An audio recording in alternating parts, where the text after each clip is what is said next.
Hello and welcome friends. Now today we are going to start our exercise number 8.1। इसका first question हमारा ये है ना। इस क्वेश्चन को कैसे एनसीईआरटी बुक में लिखा हुआ है उसको सुन लो पहले। एनसीईआरटी बुक में कहा गया है एक राइट एंगल ट्रायंगल है जिसका नाम एबीसी है, जो कि बी पर राइट एंगल ट्रायंगल बना रही है, यानी बी पर राइट एंगल बना रही है। तो हम बी पर 90 मान लेंगे। सही क्लास, पहले एक राइट एंगल ट्रायंगल बनाएंगे जहां पे बी पर 90 मानेंगे हम। ए और सी इस पर मान लो, चाहे इस पर मानो, किसी पर मान लो। ए बी पहले से दिया गया है 24, कितना दिया गया है 24, और हमारा सर बी सी दिया गया है 7। सबसे पहले मैं आपको बता दूं, इससे आप लोग ये क्या है, परपेंडिकुलर या बेस में से कोई भी हो सकता है इसमें से। अगर हम सी के अकॉर्डिंग बात करें, बच्चा पहले ध्यान से सुन लो मेरी बात। अगर सी के अकॉर्डिंग बात करेंगे हम लोग तो परपेंडिकुलर ये वाला हो जाएगा। अगर हम ए के हिसाब से बात करेंगे तो परपेंडिकुलर ये वाला हो जाएगा ना, सामने एंगल के हिसाब से। बहुत अच्छी बात है, चलो कोई बात नहीं, लेकिन हाइपोटेनस तो यही रहेगा सर। हाइपोटेनस एकदम फिक्स है, यही रहेगा। तो निकाल लेते हैं चलो ना, हाइपोटेनस कितना आएगा। ए सी स्क्वायर इज इक्वल टू, बोलो 7 का स्क्वायर प्लस 24 का स्क्वायर। फटाफट आप लोग निकालिए, इसका कितना होगा। 7 का स्क्वायर कितना होता है 49, इसका कितना होगा 5 7 6, दोनों प्लस करेंगे कितना आएगा 6 2 5, है ना, ये आ जाएगा, जो कि सर हमारा AC है। बहुत अच्छी बात है सर। इसका स्क्वायर है, इसका स्क्वायर यहाँ से हटा देते हैं। क्या करते हैं, स्क्वायर हटाकर यहाँ लगा देते हैं रूट। तो सर AC की वैल्यू कितनी आ जाएगी 25। ठीक है सर, बहुत अच्छी बात है। यानी इस ट्रायंगल के तीनों साइड पता चल गए हम लोग को। ये कितना आ जाएगा 25 सेंटीमीटर। इसको हम लोग निकाले हैं खुद। ठीक है सर, बढ़िया है। इसमें से अब हम लोग आ जाते हैं क्वेश्चन पर अपने। एक बार हम यहाँ फिर से लिख देते हैं, जो हमारा ट्रिक था उसको हम फिर से लिख देते हैं। ठीक है, उस ट्रिक के अकॉर्डिंग हम लोग को करना है हर चीज, ताकि हम लोग आसानी से कर लें। देखो P B P H H B, ठीक है। इस ट्रिक को ध्यान रखेंगे आप लोग। पाकिस्तान भूखा प्यासा, हिंदुस्तान हरा भरा, सिंपल सा ट्रिक है हमारा। और देखो क्लास, अब हम साइन ए की बात करना शुरू कर रहे हैं। हमारा फर्स्ट पार्ट जो है उसको सॉल्यूशन करते हैं हम लोग, उसको सॉल्व करते हैं सिंपली। तो उसका फर्स्ट पार्ट जो है हमारा वो है साइन ए। क्या है, साइन ए है। बहुत अच्छी बात है। साइन ए के हिसाब से बात करें तो P अपॉन एच होना चाहिए, नहीं होना चाहिए। P अपॉन एच होना चाहिए, नहीं होना चाहिए सर। तो P अपॉन एच हो जाएगा आसानी से। ये सबको समझ आ गया, P अपॉन एच। अच्छा, यहाँ पे देखो थीटा क्या है क्लास, यहाँ पे देखो थीटा क्या है। थीटा मतलब ए माना गया है, तो यानी ए वाली एंगल पर फोकस करेंगे हम। किस पर फोकस करेंगे, ए पर। जब ए पर फोकस करेंगे हम लोग तो इसका परपेंडिकुलर क्या होगा 7। तो हम लोग परपेंडिकुलर की जगह क्या रखेंगे 7, और हाइपोटेनस की जगह क्या रखेंगे सर, वो तो फिक्स है 25 ही रहेगा। यानी इसका आंसर आ चुका है 7/25। ठीक है ना क्लास। अब देखिए सेकेंड पार्ट हमारा ये है, हेलो, सेकेंड पार्ट हमारा ये है कि यहाँ पे cos A निकालना है हम लोग। क्या निकालना है cos A। यहाँ पर भी सेम A के अकॉर्डिंग ही होगा हमारी कहानी। A के सामने वाली क्या होगी, परपेंडिकुलर हो जाएगी। चलो ठीक है सर। अच्छा, cos का फॉर्मूला क्या होता है, साइन का ये हो जाएगा, और cos का B upon H, B upon H. बहुत अच्छी बात है, ठीक है, सही है इतना। सर यहाँ बेस है और ये हाइपोटेनस है, लेकिन यहाँ A के हिसाब से देखना है तो A के हिसाब से बेस क्या हो जाएगा भाई, परपेंडिकुलर ये तो है, बचा हुआ 24 बेस हो जाएगा। चलो सर 24, लेकिन सर हाइपोटेनस की कोई बात ही नहीं करनी हम लोग को, तो 25 ही रहेगा। देखो हमारा आंसर आ चुका है। ये फर्स्ट पार्ट हमारा सॉल्व हो चुका, समझ सबको आ गया। चलो सेकंड पार्ट पे आ जाते हैं। ये सेकंड पार्ट का नहीं, ये फर्स्ट पार्ट का ही दोनों है। अब सेकंड पार्ट देखते हैं हम लोग क्लास। सेकंड पार्ट हमारा सी के अकॉर्डिंग निकालना है, साइन सी के अकॉर्डिंग निकालना है। जो हमारा सेकंड पार्ट है वो सी के अकॉर्डिंग निकालना है। मतलब यहाँ पे थीटा कौन है, सी है। अच्छा, इसका फॉर्मूला साइन का क्या होता है भाई, साइन का तो P अपॉन एच ही रहेगा, P अपॉन एच ही रहेगा। चलो बहुत अच्छी बात है। बट बिकॉज ऑफ सी, यहाँ जो थीटा सी है, अब यहाँ पर फोकस हम लोग सी के अकॉर्डिंग करेंगे। किसके अकॉर्डिंग, ये सी को फोकस करिए बच्चा।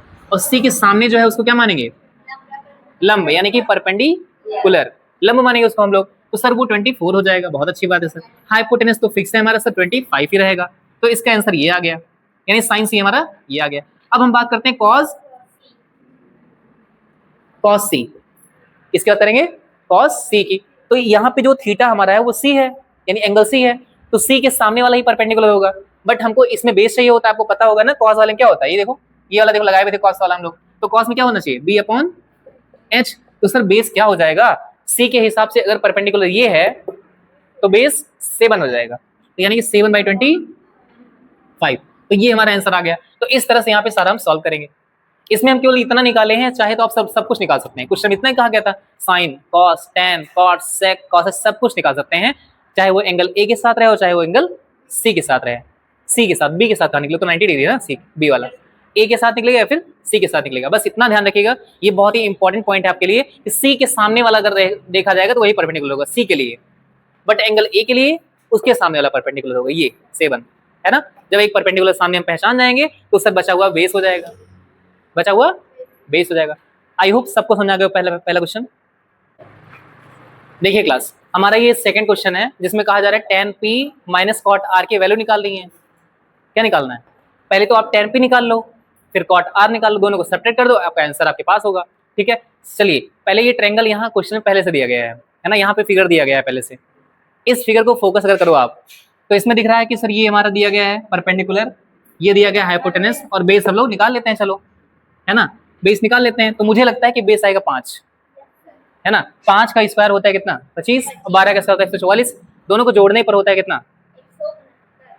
हाँ, तो हो जाएगा 13। तो करके देख लेते हैं, 13 का स्क्वायर इज इक्वल टू, इसको x मान लें, x का स्क्वायर प्लस 12 का स्क्वायर, तो 13 का होता है 169 is equal to x square plus 12 का स्क्वायर होगा 144।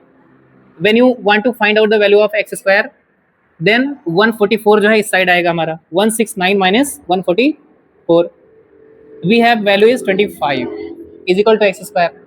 समझ आ रहा है सर? यहाँ से x अगर आप निकालते हैं तो ये रूट 25 हो जाएगा विच इज 5, है ना। रूट 5 वैल्यू क्या होती है? रूट 25 वैल्यू क्या होती है? 5। तो बच्चा यहाँ पे हमारी x की वैल्यू कितनी आई? 5 आ गई सर, है ना। ये सबको समझ में आ गया, बहुत अच्छी बात है सर। चलो tan p की वैल्यू निकाल लेते हैं। आपको पता है tan क्या होता है? ये वाला p अपॉन b। tan कौन सा होता है? p upon b। चलो सर p अपॉन b लिख दो इसको, बहुत अच्छा है। तो tan p अपॉन b हो गया माइनस, अच्छा cot क्या होता है सर? b अपॉन p होता है ना। क्या होता है? b अपॉन p होता है। बच्चा यहाँ पे ध्यान रखना है कि b अपॉन p इसका फॉर्मूला लिख रहा हूँ बस मैं, ठीक, ये इसका फॉर्मूला लिख रहा हूँ यहाँ पे, बस थोड़ा सा ध्यान दीजिएगा इस बात पे, है ना। ध्यान दीजिए थोड़ा सा इस बात पर। tan p जो है वो p अपॉन b यहाँ पे है, लेकिन tan p है ना सर p, तो p के हिसाब से पहले हम लोग को क्या करना होगा? परपेंडिकुलर देखना होगा, कौन है परपेंडिकुलर p के अकॉर्डिंग, बताओ कौन है? मतलब 5 है ना, परपेंडिकुलर बेस है बता रहे हैं है ना। ये क्या हो जाएगा? ये वाला हो जाएगा भाई 5। तो सर सिंपली हम परपेंडिकुलर लिखेंगे 5। अब ये तो परपेंडिकुलर हो ही गया सर, बेस क्या होगा? 12, इसके अकॉर्डिंग बेस ये हो जाएगा। चलो बहुत अच्छी बात है। अब हम फाइंड करते हैं कॉट आर। कॉट आर का फॉर्मूला होता है b अपॉन p, लेकिन सर यहाँ पे r है, क्या है? r है, तो r के हिसाब से हम देखेंगे इसके सामने कौन है? 12 है ना। तो r के सामने 12 है, इसका मतलब r कौन है? ओ सॉरी 12 कौन है? परपेंडिकुलर। तो सर नीचे लिखा जाएगा 12 इसका मतलब ना, परपेंडिकुलर जगह पर, और बेस कौन हो जाएगा इसका? उल्टा 5 वाला। सबको समझ आया? हम लोग जब कर रहे थे हमने ध्यान नहीं दिया, हमारा दोनों बराबर बराबर आ गया, है ना। और क्वेश्चन यही चाहता था, वो थोड़ा घुमाकर बेवकूफ बनाने की कोशिश कर रहा था, लेकिन बना नहीं पाया। तो 5/12 में से 5/12 माइनस कर देंगे, कितना आएगा? 0। 0 क्या हो गया आपका आंसर? समझ में आ गया? सिंपली 5/12 में से 5/12 प्लस माइनस कट गया, खत्म। आई होप सबको समझ आ गया होगा इसकी वैल्यू, बहुत ही इजी क्वेश्चन है। देखिए क्लास, हमारा ये नेक्स्ट क्वेश्चन जो है ये भी बहुत इजी है वैसे, इसमें ट्रायंगल एंगल बताई नहीं गई है। इसमें कहा जा रहा है 15 cot a is equal to 8। इसमें थोड़ा दिमाग लगाएं हम लोग तो यहाँ लिख सकते हैं cot a जो होता है सर वो 8/15 हो जाएगा, नहीं हो जाएगा? ये 15 नीचे चला जाएगा। इसके पहले जो थर्ड वाला क्वेश्चन था वो कुछ ऐसा दिया गया था, बट इसमें थोड़ा एक स्टेप आगे बढ़ा दिया है, तो उससे हम आगे आएंगे ऐसे सॉल्व करते करते। तो cot a आ जाएगा हमारा, cot a कितना आ जाएगा? 8/15 आ जाएगा, 8/15। अच्छा cot की बात अगर करें हम लोग तो साइन हेलो साइन कॉस 10 ये है, और कॉट इसी का उल्टा हो जाएगा कि नहीं? ये नीचे सिर्फ कॉट देखेंगे नहीं, कॉट नीचे देखेंगे, यानी b अपॉन p, यानी जो कॉट है सर कॉट ए वो b अपॉन p होता है, ठीक है। और 8/15, और यहाँ पर a वाली एंगल हम मानकर चलेंगे सर, तो यहाँ पे a वाली एंगल के हिसाब से कौन हो जाएगा सामने? परपेंडिकुलर ये वाला हो जाएगा, ये p हो जाएगा, और ये कौन हो जाएगा? बेस, और ये क्या हो जाएगा? हाइपोटेनस। चलो ठीक है सर, हम सब क्लियर कर चुके हैं हम सब कुछ, ठीक है। तो बेस कितना है हमारा? ये सामने सामने लिखा हुआ है, इस तरह से देखेंगे, इसमें बेस कितना मानेंगे? 8 परपेंडिकुलर, हाँ तो बेस कितना हो गया? 8 परपेंडिकुलर 15। अब इसी की हेल्प से हम लोग हाइपोटेनस भी निकाल लेंगे। वैसे हम लोग को नीड नहीं है शायद ना, नीड है हाइपोटेनस की, क्योंकि यहाँ पे नीड होती है ना, साइन में तो हाइपोटेनस लगता ही है। देख लो, ये देखो साइन में क्या लगता है? p अपॉन h लगता है, तो हाइपोटेनस चाहिए हमें, इसके लिए क्या लगाएंगे, पाइथागोरस। तो पाइथागोरस चलो लगाते हैं बच्चा। तो सबसे बड़ी वाली साइड होती है उसका उसका नाम है क्या, AC। AC का स्क्वायर कितना हो जाएगा, 8 के स्क्वायर के सर ये वाला बेस और प्लस 15 का स्क्वायर, फटाफट आप लोग करिए। 8 का स्क्वायर कितना 60, 15 का कितना होता है 225, दोनों मिलाकर कितना हो जाएगा 289, जो कि होता है किसका 17 का, किसका होता है 17 का। तो सर यहाँ AC स्क्वायर था, क्या था AC स्क्वायर था, होल्ड पेन में चलाओ, ध्यान देख लो इधर, AC का स्क्वायर कितना हो जाएगा 289, ठीक है 289 मतलब, हाँ 89, ठीक है। AC की वैल्यू निकालेंगे अगर हम लोग तो यहाँ कितना हो जाएगा √289, इसकी वैल्यू कितनी हो जाएगी 17। तो सर हम AC निकाल चुके हैं, यानी कि हम 17 इसको फाइंड आउट कर चुके हैं। इतना सबको समझ में आ गया। चलिए क्लास आगे देखते हैं। यहाँ पे हम लोग को साइन A निकालना है, क्या निकालना है, देखो साइन A कैसे निकालेंगे। साइन A का फॉर्मूला क्या होता है सर, P/H, ठीक है। A के हिसाब से देखना है, A के सामने कौन होगा परपेंडिकुलर 15 और हाइपोटेनस कितना है 17, तो 15 आ गया। ऐसे ही आपका एग्जांपल है, एग्जांपल में ऐसे क्वेश्चंस हैं उसको कर लीजिएगा आप लोग। उसके बाद हम सेक कर लेंगे सर, सेक A देखो sine cos tan cot sec, sec ये वाला ना नीचे से, कॉट के बाद क्या आता है सेक, तो H/B। चलो सर H/B है ना, पाकिस्तान भूखा प्यासा, हिंदुस्तान हरा भरा, हिंदुस्तान हरा भरा, तो इसके हिसाब से नीचे से यहाँ ये ले लेना, सेक वाला ये, ठीक है H/B सर, बहुत अच्छी बात है सर। हाइपोटेनस हमारा 17 रहेगा ही, फिक्स हो चुका है, कोई दिक्कत नहीं, बढ़िया, ठीक है। B कितना हो जाएगा 8, लो दोनों आंसर आपका आ चुका है। आई होप आप सबको समझ भी आया होगा, है ना। देखिए क्लास, ये जो क्वेश्चन है हमारा, इसमें एक ट्रायंगल हम लोग इस तरह बना सकते हैं, क्योंकि इसमें एंगल ए और एंगल बी बताया गया है, एक्यूट एंगल होता है। एक्यूट एंगल का मतलब होता है दोनों एंगल मिलाकर 90 के बराबर हो जाए, है ना, एक्यूट एंगल ये होती है। देखो यहाँ पे cos A जो है cos B के बराबर पहले से दिया गया है, गिवन है हम लोग का। हम लोग को प्रूव क्या करना है कि एंगल A जो है एंगल B के बराबर है, ठीक है। उस फिगर को थोड़ा देखते रहेंगे साथ साथ में। अब देखो cos A जो है cos B के बराबर है, तो हम इसी से यूज करेंगे, सॉल्व करना शुरू कर देंगे। प्रूफ, ये प्रूफ वाला पार्ट हमारा होगा। देखो cos जो गिवन रहता है वहीं से शुरुआत करते हैं हम लोग। cos A is equal to cos B, बहुत अच्छी बात है।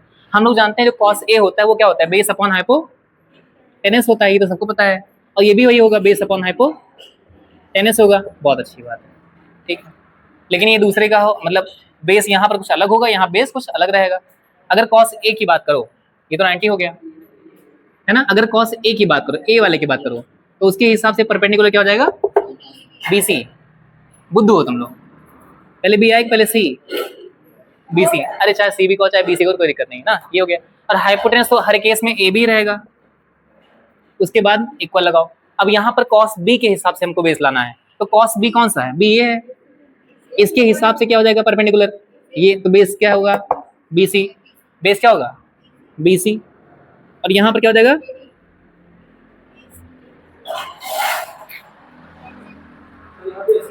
सॉरी यहाँ कुछ इस वाले ना, एक मिनट, cos A में BC हो गया और cos B में B के हिसाब से AC होगा, वही तो मैं क्या देख रहा हूँ, सब एक ही तरह होगा, कट ही जाएगा।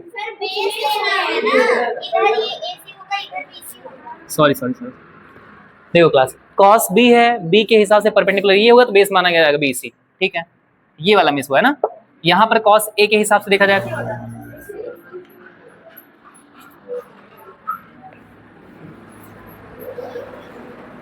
देखिए क्लास, cos A है और cos B है। cos A के हिसाब से बेस अपॉन हाइपोटेनस फार्मूला इसके हिसाब से वही है, लेकिन A के अकॉर्डिंग हमारा सामने वाला परपेंडिकुलर होता है, लेकिन बेस हमारा AC माना जाएगा, AC अपॉन AB, तो हमारा हमेशा जो है वो रहेगा हाइपोटेनस। अब यहाँ B के हिसाब से परपेंडिकुलर तो ये है, बट बेस ये हो जाएगा, तो BC हो जाएगा, BC अपॉन AB। यहाँ पर AB भी तो इक्वल है, कर सकता है, तो हमारा AC किसके बराबर हो गया, BC के बराबर हो गया। अब अगर हम कहते हैं AC BC बराबर है, यानी कि ये AC जो है वो BC बराबर है, तो हम कह सकते हैं AC is equal to BC है। इससे मतलब ये हो गया कि ABC is a isosceles triangle, isosceles जो भी स्पेलिंग हो गया, isosceles right angle right angle triangle, यानी कि समद्विबाहु, समद्विबाहु समकोण त्रिभुज। कितना मुझे हिंदी आती देखो, है ना। भूल गया मैं। समद्विबाहु, समद्विबाहु समकोण त्रिभुज, है ना, इसे कहेंगे हम लोग। अच्छा, जब हमारी दो साइड बराबर रहती है तो ये वाली एंगल बराबर होती है, पता होगा आप लोग को ना। यानी कि AC जो है BC बराबर है, दैट्स व्हाई हम कह सकते हैं एंगल A जो है एंगल B के बराबर हो गया। ठीक है ना, बस यही प्रूव करना था, तो लिख सकते हैं प्रूव्ड, हेंस प्रूव्ड। ठीक है ना क्लास।